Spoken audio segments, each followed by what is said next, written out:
সুপ্রিয় দর্শক, আজ আমাদের মাঝে উপস্থিত রয়েছেন পুরস্কার প্রাপ্ত মাশরুম চাষী শাহিন মোল্লা। শুভ সকাল, কেমন আছেন? আলহামদুলিল্লাহ, আল্লাহ রাখছে, অনেক ভালো রাখছে। আমরা জানি যে আপনি মাশরুম চাষ করেন এবং মাশরুম নিয়ে যে শুরুর দিকে যে পরিকল্পনাটা, কেনই বা আপনি মাশরুম চাষে এত উদ্বুদ্ধ হলেন? প্রথম মাশরুম আসলাম কেন, মাশরুমটা যখন বিদেশি একটা চ্যানেলে আমি মাশরুমটা দেখলাম, এটা নিয়ে আমার অনেক আগ্রহ হলো যে কিভাবে মাশরুমটা করা যায়। তো এখন আমার বাড়ির পাশে আমার বাপ মারে বললাম যে আমি মাশরুমটা করতে চাই। ওরা বলল, এটা কি ব্যাঙের ছাতা, কি করবা এটি? তা আমার মনটা সায় দিল না, আমি কইটা আমি করবই। তারপর অনেক আগে, এটা 2006-07 আমি কিছু স্পন অনেক কষ্ট করে জোগাড় করলাম। জোগাড় করার পরে ওডি দিয়ে মাশরুম আসলো, অল্প কিছু খাইলো, কিন্তু করতে আমার দিতেছে না। আচ্ছা, যে মাশরুম তখন ওইরকম মানে ইয়েও পাইতেছি না কিভাবে করব। তো এখন 2006 আমি আবার দেশের বাইরে গেলাম দেশের বাইরে গেলাম। ওইখানে বয়স কম হয়েছিল, কিন্তু দেশের বাইরে যেমন পাসপোর্ট বানাইয়া গেলাম। ওইখানে যাইয়া মাথার আইতেছে মাশরুমটা কিভাবে বিদেশে করে। আচ্ছা, তো মালয়েশিয়া গেলাম। মালয়েশিয়া ওইখানে 2006-08 গিয়ে এটার কিছু একটা ইয়া পাইলাম। এক জাপানির সাথে আমার পরিচিত হইলো। ওই জাপানি একটা টিস্যু নিয়ে আসলো। তো টিস্যু নিয়ে আসলে আমি বললাম, এটা কি? ওই আমার ফ্রেন্ডলি অনেক ইয়া হয়ে গেছে, কিন্তু জানি না ওই যে মাশরুম করে। তা গেলো এটা টিস্যু মাশরুমের। তাই আমি বলি, এটাই তো আমি বিচারতেছি। তো এখন ওইখানে ওর লগে আরও খাতির করলাম, তো এখন আমার একটু উপকার আসবে। তো ওই বললো, দোস্ত তো চল। আরে বাংলাদেশে এলাম, ফ্রেন্ড মানে দোস্ত, তাই আসলে দোস্ত ডাকে। তো ওই আমারে বললো, তো আস চল, আমরা মাশরুমের তরে স্যুপ খাওয়াই। আরে খুশি এনে চল। গেলাম একটা হোটেলে, মানে 5 স্টার হোটেলে নিল, নিয়ে ওইখানে স্যুপ খাওয়াইলো। এত টেস্ট লাগলো, বললাম আরও আগ্রহ বাইরে গেল। তারপরে ওই বললো, তুই কি এটা করতে চাস? আমি করতে চাই মানে তুই কি করতে হইব? পরে ওই কয়, তো চল থাইল্যান্ড যাম। তা আমি ওরে পাসপোর্ট দিলাম, ওই কি জানি একটা স্ক্যান করলো, আমার বিষয় হয়ে গেল। তো চলো। তো ইয়ার পরের দিন যেরকম কাম আমি আর আগ্রহ করছি যে দাম থাইল্যান্ড। তখন থাইল্যান্ড গেলাম সারাদিন, সকালেতে সন্ধ্যা পর্যন্ত এই মাশরুমের ফার্ম ঘুরলাম। আর ওরে আবার ওইখানে এম্বাসি জানাই দিছে যে একটা ওই মাশরুম জাত নিয়ে কাজ করে। তো ওইখান থেকে গেলাম থাইল্যান্ড গেলাম। থাইল্যান্ড কিন্তু এরা নর্মালভাবে যে করে, এটি আমার সব মাথায় ঢুকলো। আচ্ছা, এটা নরমাল ভাবে কাজ করে। তা ওইখান থেকে দেখলাম প্রসেসটা দেখে নিয়েছেন যে কিভাবে তারা করছে। ওইখান থেকে গিয়ে আমরা সন্ধ্যায় কায়ু হইতাম দিয়ে আবার মালয়েশিয়া ঢুকলাম। ঢুকানোর পরে তো ওর কাছ থেকেই মোটামুটি ওই গেছে গা 10-এ, ওই গেছে গা দেশে জাপানিজ। ওরা আবার আমার হোয়াটসঅ্যাপ ওই আবার করে, মানে ওরা করলে তারপরে মানে ভয়েস দিলে আমি পাই, কিন্তু আমি ওর হোয়াটসঅ্যাপটা মানে করতে পারি না। ওরা সফটওয়্যারে কি জানি কইরা, টেকনোলজি অনেক তো ওইখান থেকে ওই গেছে গা দেশে। আমি আসলাম 12-এ। তা 12 এসে আমি একেবারে শুরু করলাম, আর কোনো জানাইলাম না। আচ্ছা, 2012 সাল থেকে 2012 মাশরুম শুরু করে দিলাম।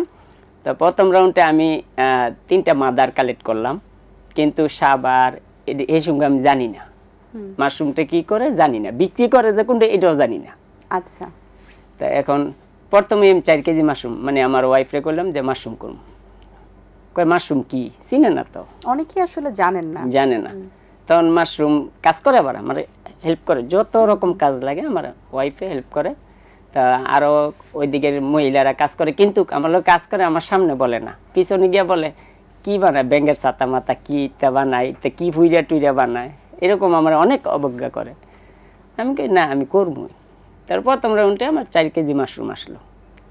তখন আমার ওয়াইফে আবার বাইরে মানে চিৎকার করে, মানে কান্দে, এটা কি করে এইটা। তারপরে ওইখান থেকে আমি 4 কেজি মাশরুম কয় নেও, এটা নিয়ে বিক্রি করে যাই। তখন আমি কই, বিক্রি তো করতে হবে, কোনটা বিক্রি করে আমি জানি না। তা এখন নিয়ত হইলো কি করি। তখন আমার ওয়াইফে আরো চিৎকার করতেছে, ব্যস্ত তো না মনে করছে। তাই এখন ওইটা নিয়ে আমি গেলাম যে বাইরে এখানে গেলাম, এই যে এক বাজারে গেলাম, বাজার থেকে একটু দূরে গেলাম, তখন এক ডাক্তারে আমার ডাক দিল যে ভাই এটি কি? আমি বললাম ভাই মাশরুম। কয় আমার মারে তো বলতেছে ডাক্তারে খাওয়াইতে, আমি বিশ্রে পাইতেছি না, আমার এটি দিয়ে যান। আমি এখানে 4 কেজি, 4 1600 টাকা। তা আমিও তো বিক্রি করার লেগে দিয়েছি, মানে ফেরি করে বিক্রি করতেছি, করবো আর কি।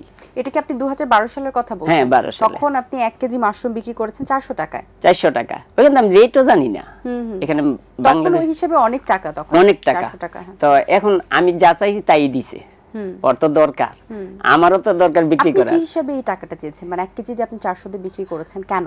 এখন কি লাগে এটাও কি বাজার দর মালয়েশিয়ার? না জানিও না, জাস্ট আমার মনে হয়েছে আমার যে মনে 400 কেজি, ওইটা 400 টাকা কেজি। তারপর ওই আবার 100 টাকা আমার খরচ দিছে, 1700 টাকা দিয়েছে। 1700 টাকা দিছে।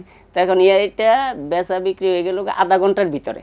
আচ্ছা, বাহ। তো বিক্রি কইরা আবার আমি বাসায় আইছি, বাসায় এসে 7টা রাইখা আবার কাজ শুরু করে দিছি। তো কাজ শুরু করে আমার ওয়াইফ কোথায় জানি গেছিল, ওইখান থেকে আইসা বলে এখনো তুমি যাও নাই? ফালাই না, ফালাই দিম। কিন্তু অলরেডি বিক্রি করা শেষ। তখন সেও খুব খুশি হয়েছে। না পরে বললাম আরে বিক্রি করে এসেছি তো। মিথ্যা কথা, টিয়া তুই দিছো। আমি কই না, তুমি গিয়ে দেখো। গিয়ে দেখে 1700 টাকা পুরোই আছে, আর 50 টাকার মধ্যে 30 টাকা ভাড়া লাগবে, তো 1720 টাকা আমার পকেটে আছে। তখন ওই খুশি, একটু খুশি হয়েছে, খুশি গাড়ি বিক্রি করা যায়? আমি কি হবে, বিক্রি করা যায়। তো একটু আগ্রহ হইলো। তো পরের দিন আবার মাল কোথায় লই যাবো টেনশন। পরের দিন 2 কেজি মাল আইছে। তো 2 কেজি মাল লইয়া আমি ঢাকায় রওনা দিছি। কোথায় বিক্রি করবো কোনো ইয়া নাই। ঢাকায় ঘুরছি, পুরা ঢাকায় ঘুরে 800 টাকা খরচ করছি, কিন্তু মাশরুম বিক্রি করছি 200 টাকা। কেন? মানে জায়গা পাইতেছি না বিক্রি করার। আপনি কোন এরিয়াতে বিক্রি করতে গিয়েছিলেন? এটা ওই সময় 2012 আমি গুলিস্তান দিয়ে ঢুকছি। গুলিস্তান দিয়ে ঢুইকা তা আমরা ওই যে বাইতুল মোকাররমের ওই সাইড দেই, একজনের কাছে কাল 200 টাকা মাশরুম বিক্রি করছি। আর ওই মাশরুমটি আমি ফ্রি খাওয়াইতাম, দিয়ে দিছি 250 গ্রাম করে। তা দিয়ে দিছি, পরে ওইটা বিক্রি করে তা ওই দিন আমার খরচ হয়েছে 800 টাকা, কিন্তু মাশরুম বিক্রি করছি 200 টাকা। কিন্তু এইখান থেকে আমি একটা খবর পাইলাম যে শাহবাড়িটা ইনস্টিটিউট আছে। তো এইখান থেকে আমি বাসায় গেলাম গা। বাসায় গিয়ে আর বলি নাই যে 200 টাকা বিক্রি করছি। বললে তো বকা খাবেন। বকা খাবো না, মানে একটু মনটা তো একটু ইয়ে হয়ে যাবে, হালকা হয়ে যাবে গা। তো ওইখান থেকে আবার পরের দিন 3 কেজি মাশরুম সকালে লইয়া ইন্দে, কিন্তু স্পন বানাইতেছে, প্রচুর স্পন বানাইতেছে প্রতিদিন। কয়েকজন মহিলারা শিখাই দিছি, ওই মহিলারা বানায়। এখন ওদের বলছি যে প্রোডাকশনে বানাও।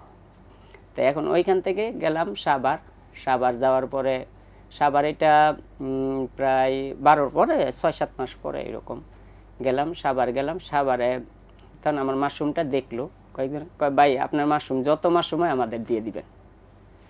তখন করলাম 800 টাকা কালকা খরচ হইলো, এই টাকাটা উসুল হইতেছে, দেয়া যায়। কিন্তু একটা খবর পাইছি যে সাভার ইনস্টিটিউট আছে। তখন ওইখান থেকে আসলাম আপনার সাভার, কিন্তু সাভারের স্যারের লগে দেখা করতে পারি না। তো যাক, এখন 3টা দোকান আছে, লাকি, সবুর, মিজান, 3-4 জন দোকানদার।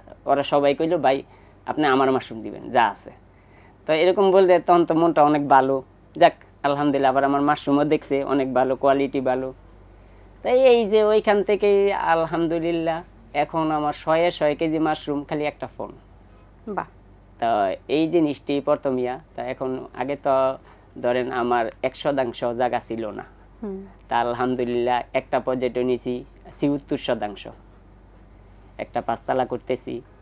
তা আলহামদুলিল্লাহ এখন আমার আবার লিমিটেড কোম্পানি হইতেছে। আমি চাইতেছি 5 বছরের মধ্যে আমি 100 আইটেম নামাম ফুড প্রোডাক্ট, আচ্ছা, মাশরুমের। আলহামদুলিল্লাহ অনেক এখন শান্তি লাগে। আচ্ছা, আপনার আসলে 15 বছরের জার্নি মাশরুম নিয়ে 2012 থেকে শুরু করেছেন, এখন 2025 সালে এসে পৌঁছেছে, এবং ব্যবসাটা আপনার আসলেই খুব ভালো হয়েছে বলেই কিন্তু এখন এই পর্যায়ে পৌঁছাতে পেরেছেন। একটু জানতে চাই যে আপনি বলছিলেন মালয়েশিয়াতে আপনি সেটি দেখেছেন যে কিভাবে করেছে, কিন্তু তখন মালয়েশিয়ান মাটির যে আসলে ব্যাপারটা থাকে, আমাদের বাংলাদেশের মাটি তো আলাদা, সেই ক্ষেত্রে কিভাবে মাশরুমটা বাংলাদেশে এত ভালোভাবে আসলে উৎপাদন সম্ভব হয়েছে? এটা তো মাটির কোনো কাজ লাগে না। কিভাবে এটা আসলে? এটা হলো কাঠের গুঁড়া, গমের ভুসি, এক একটা জায়গায় এক একটা প্রসেস। বাংলাদেশের যে প্রসেসটা, এটা হলো কাঠের গুঁড়া, গমের ভুসি মিশ্রিত, কাঠের গুঁড়া, গমের ভুসি, যেমন তুষ, পানি মিশ্রিত একটা। কিন্তু আমরা যে থাইল্যান্ড বিভিন্ন রকম করে, যেমন কম্পোস্ট সিস্টেম করে, তারপরে আপনার খের আছে। যেমন মাশরুমটা কি, মাশরুমটা সবচেয়ে জিনিস হলো আপনার যেই মানে ফালাইনা জিনিসগুলি, যেমন খের, যেমন ভুট্টা, যেমন কলা পাতা, এই সব ফালাইনা জিনিসগুলি কাজে লাগান যায়। যে কাজে লাগান যায় এটা কিন্তু অনেক দামে বিক্রি করা যায়, বুঝছেন জিনিসটা। যেমন 1 কেজি খেরের যদি আধা কেজি মাশরুম আসে, 1 কেজি খেরে আপনার 100 টাকা আসতেছে, 1 কেজি খেরের দাম। তাই 1 কেজি খেরে আপনি এমনি 4-5 টাকা কিংবা 5-6 টাকা, কিন্তু এটা কত গুণ লাভ। কিন্তু যদি সঠিকভাবে করা যায় মাশরুমটা 3 গুণের চেয়ে বেশি লাভ হইব। আচ্ছা, আমরা যেমন দেখি আম মিষ্টি হয়, টক হয়, মাশরুমেরও কি সেরকম জাত ওয়াইজ ডিফারেন্ট হয় কিনা? হ্যাঁ, ডিফারেন্ট জাত তো অবশ্যই ডিফারেন্ট আছে। যেমন ওয়েস্টারের মধ্যে PU2, PU10, WS এরকম জাত আছে, 7-8টা জাত আছে। সবচেয়ে উন্নত মানের জাত কোনটি? জাতটা যেমন সারা বছর করা যায় মাশরুমের, যেমন PU2টা এটা সারা বছর করা যায়। যেমন এর মধ্যে একটা আছে পপ, এটা গোলাপি রঙের, দেখছেন আপনারা, অনেক রকমের কালার আছে। তো এখন আমরা চাইতেছি, আমরা কিন্তু মাশরুম করতেছি মিল্কি, তারপরে ব্ল্যাক মাশরুম, এটা অনেকে ব্ল্যাক বলে, অনেকে কান মাশরুম বলে। তা আমাদের এই মাশরুমটা এখন বাংলাদেশ মোটামুটি এত চাহিদা, দিন দিন চাহিদা বাড়তেছে। তো এখন আমরা চাইতেছি এটা প্রোডাক্ট হিসাবেও যেমন বাজারে ছাড়তে পারি। যেমন আমরা যেমন জালমুড়ি, মাশরুমের জালমুড়ি, এরকম যেমন মাশরুমের চিপস, মাশরুমের ফ্লেভারে আসলে অনেক ধরনের প্রোডাক্ট আপনি লঞ্চ করার চেষ্টা করছেন। আচ্ছা, এখন কত কেজি করে দরে বিক্রি করছেন? এখন বিক্রি করতেছি, এখন গরমের সিজন মাশরুমটা কয়েকটা ফার্মেই থাকে বাংলাদেশ। তার মধ্যে আমাদের ওই যুব মাশরুম সেন্টার একটা হলো নামকরা ফার্ম। তা আলহামদুলিল্লাহ অবস্থিত এটা নরসিংদী কাঠালিয়া।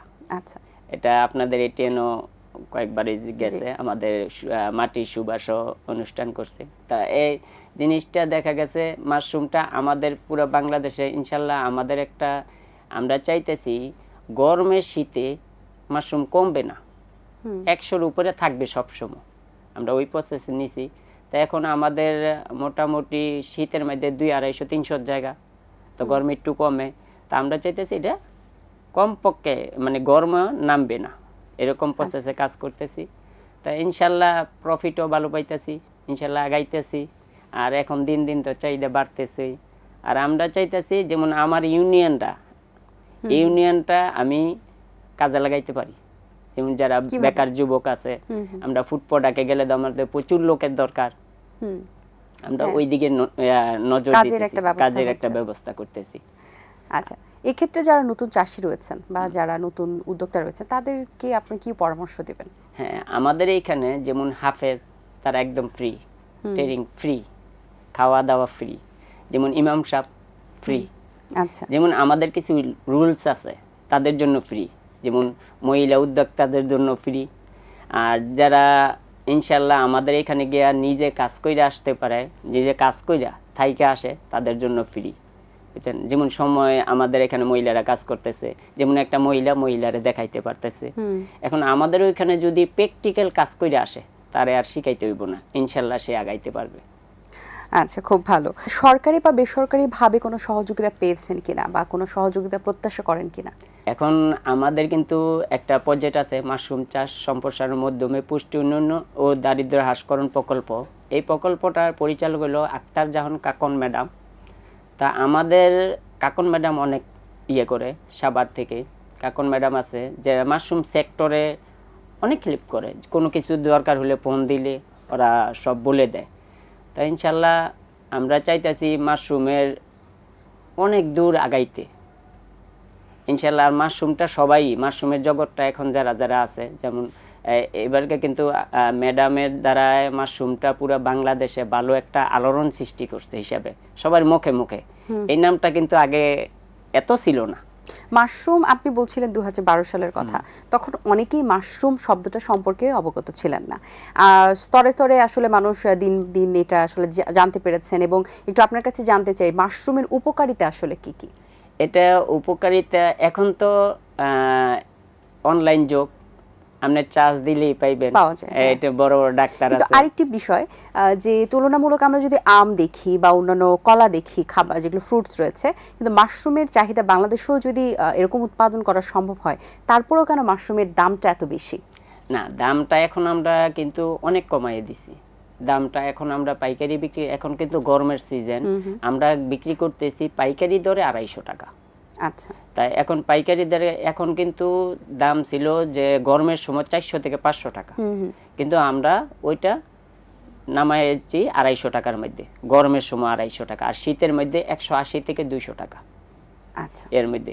তা আমরা চাইতেছি আমাদের যদি উৎপাদন আরো বাড়াইতে পারি, তাহলে আমরা একটু দাম আরো কমাইতে পারবো, সহজলভ্য হয়ে যাবে তখন আসলে। জি, অসংখ্য ধন্যবাদ আপনাকে, খুব ভালো লেগেছে আপনার সাথে কথা বলে, অনেক কিছু জানতে পারলাম।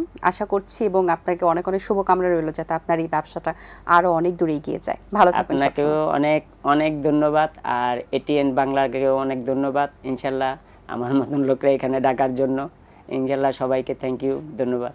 দর্শক, আশা করছি আজকের আয়োজন আপনাদের ভালো লেগেছে। আজ এই পর্যন্তই, দেখা হবে আগামী পর্বে নতুন কারোর সঙ্গে। সেই পর্যন্ত ভালো থাকুন, সুস্থ থাকুন এবং এটিএন বাংলার সাথেই থাকুন। সকলকে আল্লাহ হাফেজ। দিন আসে দিন যায়, সময়টা চলে যায়, তবু আছি এই বেশ ভালো। জীবনটা রঙময়, যেভাবেই হওয়া চাই, নয় কভু সাদা কালো। এই আশাতে স্বপ্ন ভাসে, সুখ হাসে চোখে মুখে, চায়ের চুমুকে।